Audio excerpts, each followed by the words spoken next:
Bonjour à tous, je suis ravi d'être ici. Je remercie beaucoup la société tunisienne et la MCV pour cette invitation. Rein et insuffisance cardiaque, et anticoagulant urodirect. Je ne vais pas faire tout le sujet, mais c'était Fear or Go Further. Donc c'est plutôt, je suppose, les limites un peu et les moments où il va falloir possiblement s'arrêter. Mes liens d'intérêt. Vous voyez que dans ce schéma de 2021, on indiquait qu'il y a tout un tas de situations qui paraissaient complexes, pour lesquelles on ne savait pas s'il fallait mettre des anticoagulants oraux directs, et où finalement vous voyez qu'on est en vert souvent, ou du moins en jaune pâle, ce qui indique que le fait que les anticoagulants oraux directs sont plutôt à préférer, en particulier chez les gens très âgés, et il n'y a guère que tout en bas les maladies hépatiques à des stades... Vous préférez que je me mette ici ? D'accord. Monsieur préfère que je me mette là.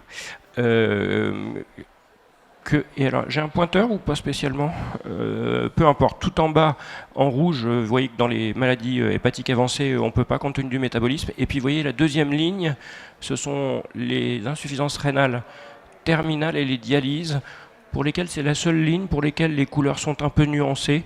Où tout n'est pas vert, on va dire. Donc je vais m'en expliquer un petit peu. Alors les premiers points, c'est un état des lieux. Quand on a de l'insuffisance rénale, on a un surrisque thrombotique et d'accident vasculaire cérébral. C'est représenté ici. Ce sont des patients qui n'ont pas d'anticoagulants comparés. On compare entre eux la fonction rénale et vous voyez que le surrisque d'événements thromboemboliques est tout à fait net. Ça se multiplie par 2 ou 3 en fonction de l'altération de la fonction rénale. Le point qui apparaît en parallèle, c'est qu'au-delà même du surrisque thromboembolique, il y a en parallèle, et c'est un élément clé, un surrisque hémorragique. Vous le voyez, ce sont des gens qui sont, en particulier quand vous regardez cette ligne-là, ce sont des gens qui commencent à être vraiment les plus avancés, qui nécessitent renal replacement therapy, c'est-à-dire soit une dialyse, soit une transplantation. Et de ce fait, ils ont aussi un risque compétitif des infarctus du myocarde et des décès de toute cause. Et puis enfin, pour compliquer l'affaire, la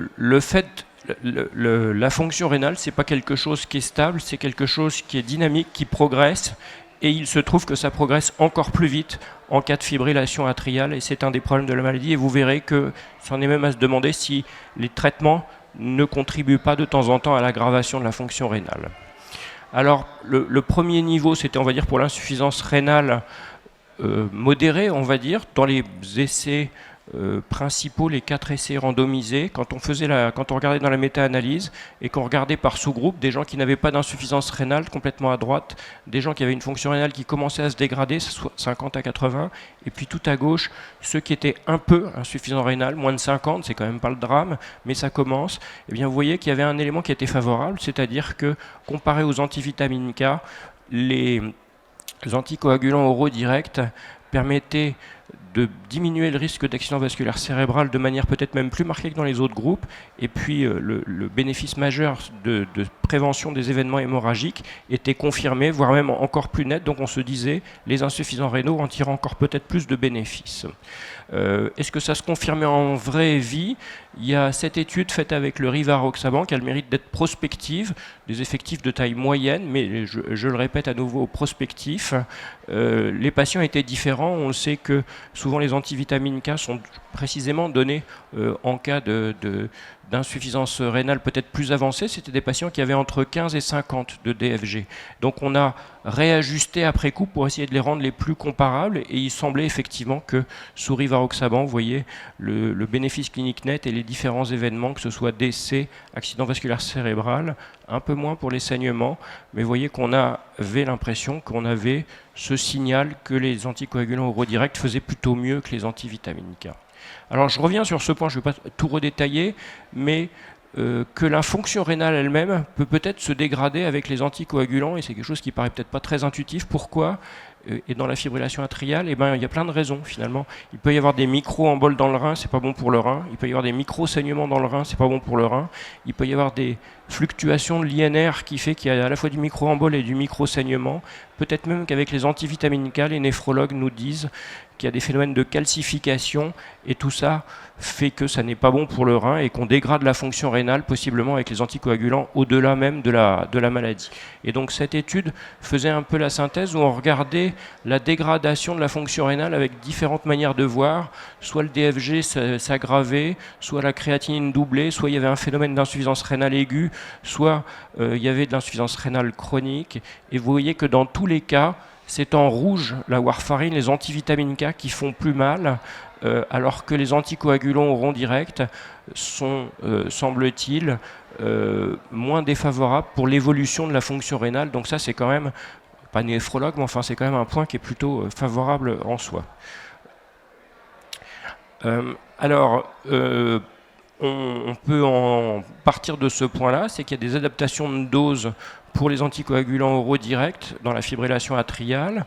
Il y a un élément, c'est que ça ne se décrète pas. Chaque produit a ses nécessités d'adaptation de dose. Vous voyez que pour le dabigatran en particulier, on ne peut pas aller en dessous de 30 ml par minute. Rivaroxaban et doxaban, abixaban, on s'arrête à 15 ml. Et je reviendrai sur le problème de l'apixaban parce qu'il y a des nuances. Vous voyez ici que pour ce guide européen, on disait 30 et 15, et vous savez que le labeling de l'apixaban, il est un peu différent. Il y a des histoires de poids, d'âge et de créatininémie, et non pas de DFG. Il faut avoir 2 critères sur 3, ce qui n'est pas toujours très simple. Bon, maintenant, on s'est fait à cette idée, mais c'est vrai qu'au début, on s'était dit, oula, c'est un peu compliqué. J'en reparlerai un petit peu. Donc ce point du dosage, c'est vraiment critique dans ce domaine, mais dans d'autres, pour éviter les catastrophes. En particulier, c'est souvent la fonction rénale qui fait que la dose n'est pas toujours bien adaptée, soit dans le trop, soit dans le trop peu, c'est-à-dire qu'on oublie de réduire, quand la fonction rénale a évolué de manière inattendue et on n'a pas diminué, ou alors on a un peu la trouille et on se dit oh, il est un petit peu insuffisant rénal, je vais peut-être mettre la dose plus basse parce que ce sera mieux.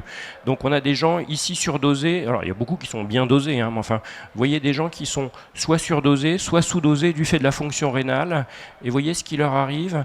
Ce qu'il faut voir, c'est plutôt sur la partie de droite où vous voyez que finalement quand on est surdosé, il ne se passe pas 30 catastrophes, il y a un petit peu plus de saignement. Mais surtout quand on est sous-dosé de manière inadéquate, il y a un surrisque d'accident vasculaire cérébral et ça paraît tout à fait net avec l'apixaban. Donc méfiance, méfiance avec les adaptations de dose. Alors, cette étude a été publiée assez récemment, donc il y a encore des actualités sur ce sujet-là. Circulation, on peut quand même imaginer que ce soit des données de valeur. Et je vous les présente et puis vous me direz ce que vous en pensez peut-être. C'est une étude observationnelle où on a comparé 5 et 2,5, on les a rendus similaires chez des gens qui ont de l'insuffisance cardiaque, vous voyez 4 et 5, c'est-à-dire, sauf erreur de ma part, un DFG entre 15 et 30, voire en dessous de 15. Et vous voyez que finalement, les gens qui ont un dosage à 5, alors qu'à nouveau, on ajuste tout, on les rend comparables, ils ont un surrisque hémorragique.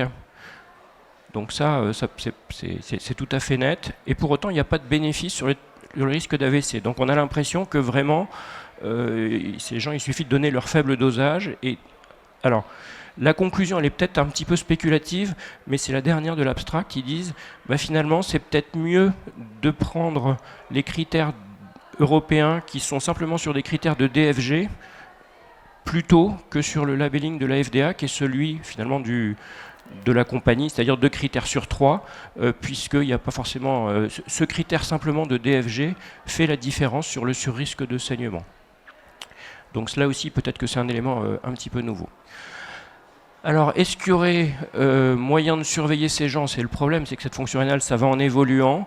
Il y a des outils connectés, peut-être que et ça commence à être compliqué parce que la fibrillation atriale, il y a plein de choses à voir. Et donc le fait peut-être d'avoir des outils connectés, surveillance en permanence, adaptation, pour voir quand les choses avancent. Et il y a même des données dans cette étude qui est un peu complexe en soi, mais qui a le mérite d'exister, d'être prospective et randomisé pour partie, où vous voyez que en termes d'événements, AVC, décès, réhospitalisation, ces personnes qui ont un monitoring, en l'occurrence de mémoire c'est Huawei, ont un pronostic qui est quand même meilleur, donc probablement que l'avenir est là quand on va avoir à prendre des décisions qui sont complexes, qui évoluent dans le temps et qu'on a plein de choses à surveiller en même temps.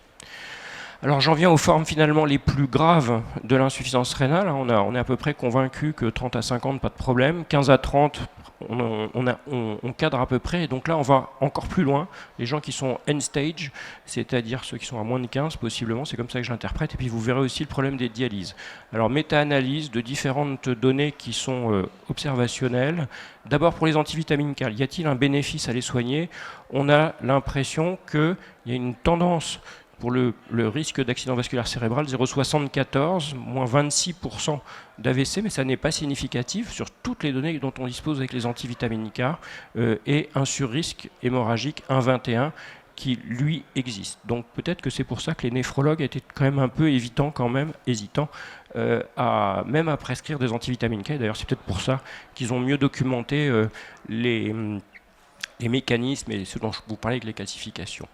Alors, et vous voyez que vous allez voir que dans ce domaine, il faut être prudent quand même. Il y a eu de circulation, encore belle revue, il y a 4 ans. Qu'en est-il des gens sous dialyse? Ils ont regardé dans une étude observationnelle Medicare, non randomisée, les gens traités par apixaban et les gens traités par warfarine. Ils sont bien matchés, ils sont strictement comparables. Et bonne surprise, on a l'impression que les gens qui sont sous apixaban ne font pas moins mal, voire même font peut-être un peu mieux. Décès. Regardez, on a l'impression, il saigne moins, vous voyez qu'il y a un petit P qui est significatif. Il n'y a pas plus d'AVC. Grosso modo, on se dit, bon, bah, c'est bon, on va peut-être pouvoir donner de l'apixaban chez les dialysés. C'est quand même des effectifs qui sont pas si mauvais pour des gens qui sont dialysés. On est à 3000 patients, 7000 patients.